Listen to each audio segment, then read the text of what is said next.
You know that friend who's always there for everyone? The one who never says no? Who bends over backward to keep the peace? Who apologizes even when they've done nothing wrong? Here's what nobody talks about: they're quietly suffering.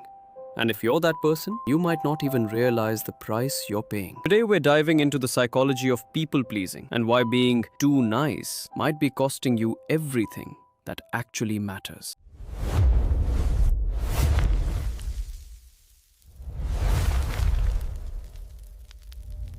Let's start with a question. Do you often say yes when you desperately want to say no? Do you worry more about what others think of you than how you actually feel about yourself? Do you avoid sharing your honest opinion because it might cause conflict? If you're nodding right now, you're not alone. Research shows that people pleasing isn't just a personality quirk, it's a learned survival mechanism. Here's how it shows up: you apologize constantly, even when you haven't done anything wrong. You feel guilty for resting or doing something for yourself. You take responsibility for other people's emotions. You reshape yourself to fit what you think others want from you. And here's the kicker: while it might keep the peace in the moment, the long term effects are devastating. So, what's actually happening beneath the surface? The research reveals 6 major costs. First, emotional exhaustion. People pleasers give themselves to the point of burnout. Because they believe their worth is tied to doing, they go and go and go until they literally run themselves into the ground. Studies show this leads to chronic stress,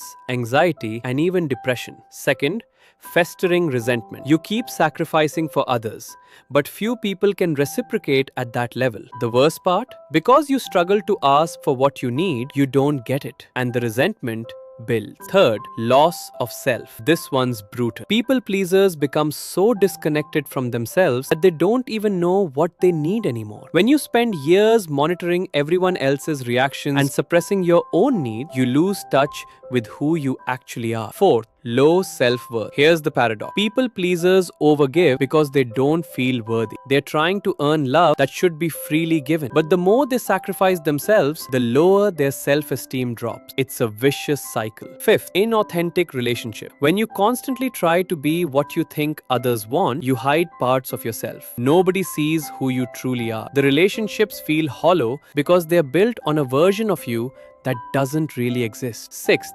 physical health impact. The chronic stress of people pleasing doesn't just hurt mentally. Over 40% of people worldwide report feeling unable to manage stress and pressure. For people pleasers, this can manifest as headaches, sleep problems, weakened immunity, and chronic fatigue. Now here's where it gets really interesting. This behavior didn't just appear out of nowhere. It has roots, deep ones. Childhood conditioning. Many people pleasers grew up in households where love felt conditional. Maybe you only received praise when you behaved perfectly. Maybe your caregivers were unpredictable, sometimes nurturing, sometimes dismissive. Your child brain learned, I need to be good to be safe. I need to please to be loved. The fawn response. You've probably heard of fight, flight, or freeze. But there's a fourth trauma response that psychologists identified: fawn.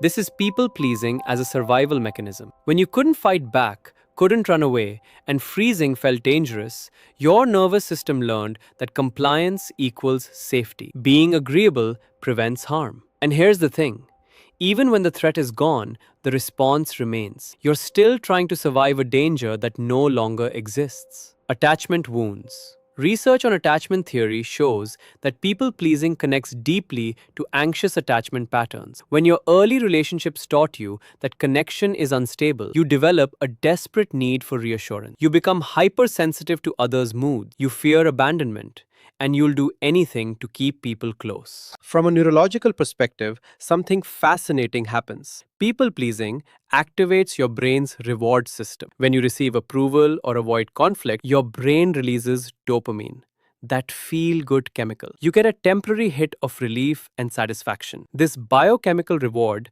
makes the behavior self-reinforcing, even when it's destroying you long-term. Your brain has literally been trained to prioritize others' needs over your own survival. Here's the good news. People-pleasing is learned behavior, and what's learned can be unlearned. Step 1.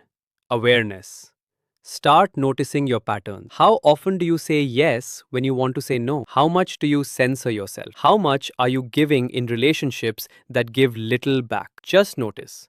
no judgment. Step 2. Start small. Don't try to overhaul everything at once. Practice saying no in small, low-stake situations. Try, let me check my schedule and get back to you, instead of automatically saying yes. Give yourself permission to pause before responding. Step 3.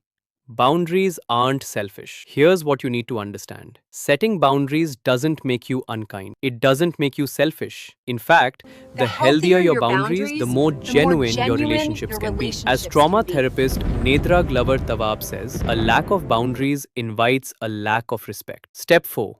Challenge your beliefs. People pleasers often believe their worth depends on making others happy. Start questioning these thoughts. Where did they come from? Are they actually true? Would you judge someone else by these standards? Step 5.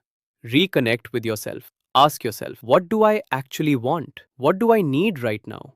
What matters to me? Practice listening to your body. Your inner wisdom is still there. It's just been silenced for a while. Step 6. Consider therapy. Approaches like EMDR therapy, cognitive behavioral therapy, and trauma informed therapy can help process the underlying patterns. A skilled therapist can help you understand the parts of you that learn to please to stay safe and offer them new options. Here's what I want you to understand. Breaking free from people pleasing isn't about becoming cold or uncaring. It's about becoming whole. Real kindness comes from choice, not fear. Real connection requires authenticity, not performance. Real relationships can only exist when both people are allowed to be themselves. At the end of the day, people pleasing is really about fear. Fear of rejection, fear of conflict, fear of not being enough. But when you choose authenticity over approval, you reclaim your power. You don't have to earn love. You don't have to perform to be worthy. You can be kind and have boundaries. You can care about others and care about yourself. The hidden cost of being the nice person, it's you, your need, your identity, your peace of mind, your authentic relationships. But here's the empowering truth. You can change this. It won't happen overnight, but every small step toward honoring yourself is progress. If this resonated with you, leave a comment sharing one boundary you're going to set this week. Let's support each other in this journey. And remember, you are worthy of love, not because of what you do for others, but simply because you exist. See you in the next video.